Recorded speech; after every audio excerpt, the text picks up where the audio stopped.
There's something that I need to get off my chest. You see, when it comes to opinions about Sega and its games, I generally fall into the majority category. Whether it's the best Sonic, or the best console, or the worst game they ever made, or why did they sink the company's hardware division, all of those things, generally speaking, I fall into the majority on. There are a couple things where I'm the minority opinion, but they're generally decisive, not, unanimous, like whether Sonic 2 or Sonic 3 is better or something like that. But this one's a little different, and I'm gonna just be honest with you.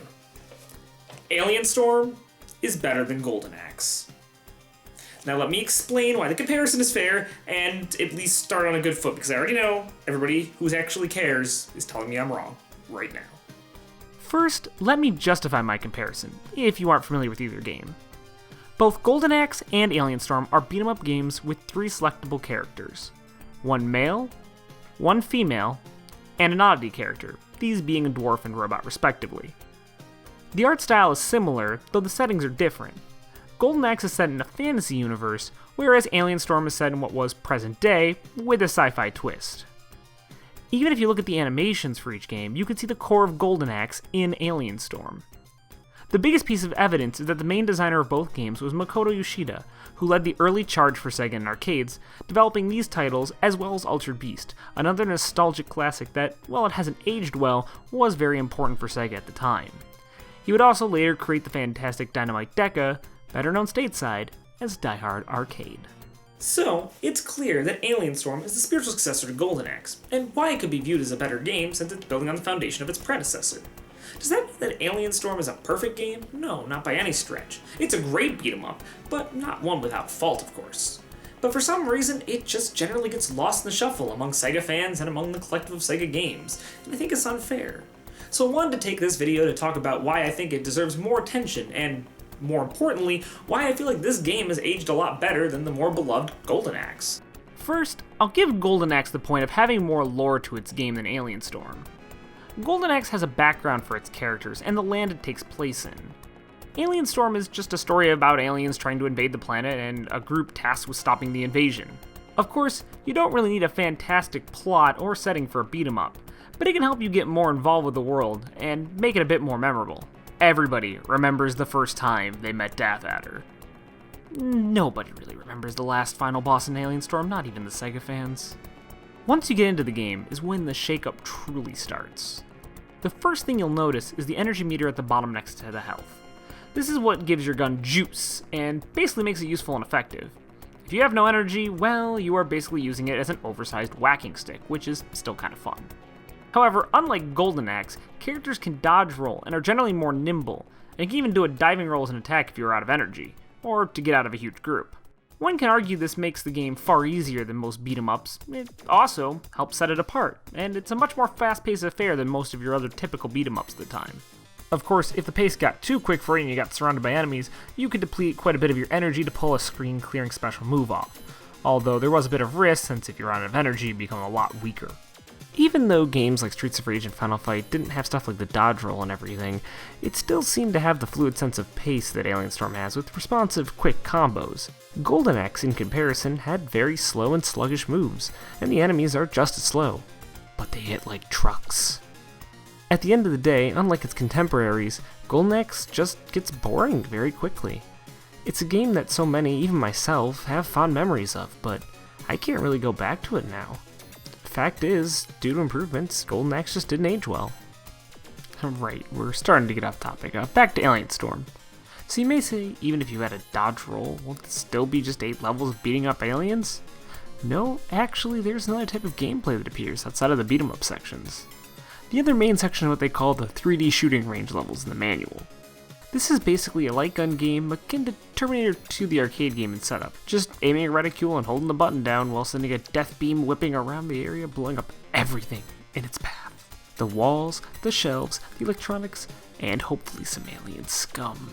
Of course, this attacking does drain the energy in the thing, but if you blow up all the stuff around, including the decorations and everything, you'll find more energy capsules that'll help keep your gun going longer.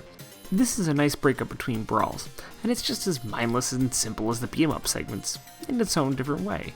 Instead of beating out an extraterrestrial with your guns and fists, it's vaporizing them in a sea of lasers and explosions. Even though both of these modes could get repetitive on their own, yet again, Alien Storm has another style, a run and gun segment that, while only appearing twice, are yet another nice change of pace, and given the game a bit of tension the other two modes lack, since it's very quick when enemies come on screen, you have to be a much more twitch-based reaction. These segments aren't too long, but they are enjoyable, and they offer quick diversions. They are also the only point where platforming occurs, and there are only one or two quick jumps. This is unlike Golden Axe, which does have a lot of annoying level navigations and jumps that, due to the slower, clunkier controls, can lead to some cheap deaths. You could argue that it's an arcade game port, so cheap deaths come naturally. But so was Alien Storm, and there's nothing like that here. It's worth talking about the arcade versions for each of these games briefly as well. Golden Axe ran on the commonly used System 16 arcade board and looked pretty great for the time.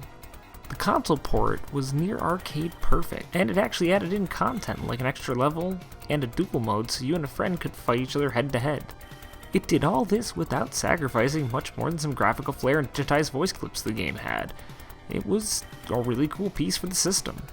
Alien Storm, unlike Golden Axe, ran on the System 18 board, which was just essentially a souped-up System 16 board. Even though it wasn't a big leap, it was more than the Genesis was ready to handle, and the port took more hits than Golden Axe.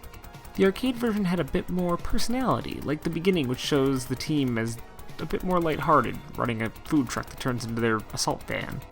There's a lot more color, the game loses some scaling effects, and the player count comes down from 3 to 2 in the console version. It also spreads out the one pre-final boss's multiple forms into their own separate boss encounters in the console version. That doesn't mean the port isn't great, it's a faithful adaptation for the most part, but in that same regard, people could see Golden Axe as showing how arcade-perfect ports on the Genesis could be, whereas Alien Storm was a port with a bit more sacrifice. It still retains all the best qualities, but it just wasn't as impressive to people who owned the console. It wasn't as great of a showpiece, and at a time when we were feuding with Nintendo fans on the playgrounds, yeah, that kind of fact mattered. Alien Storm and Golden Axe are both 8 stages long, and just as Alien Storm starts to feel formulaic, that's when you reach the aliens layer in the final stage. It's an enjoyable, quick-paced romp through some good old punch-it and shootin'. The game does lack a bit of the graphic and audio presentation compared to both other games of the time and its arcade counterpart, but it still deserves a far bigger spotlight than it gets. If nothing else, it's certainly a more interesting take on the Golden Axe series than anything that came out for consoles. That arcade sequel, though. Another day. As I wrap this up, I don't want you to get the impression I think Golden Axe is a bad game. I still have a lot of nostalgic attachment to that game, and it's still well built. I just think Alien Storm has aged better. I think that Alien Storm is just as fun to play now as it would have been back then, whereas Golden Axe was certainly more fun to play back then than it is now to me. And I think the reason that it was more successful and generally more remembered than Alien Storm was that Golden Axe got a much bigger marketing push from Sega, but more importantly, Golden Axe had more style and was more unique at the time.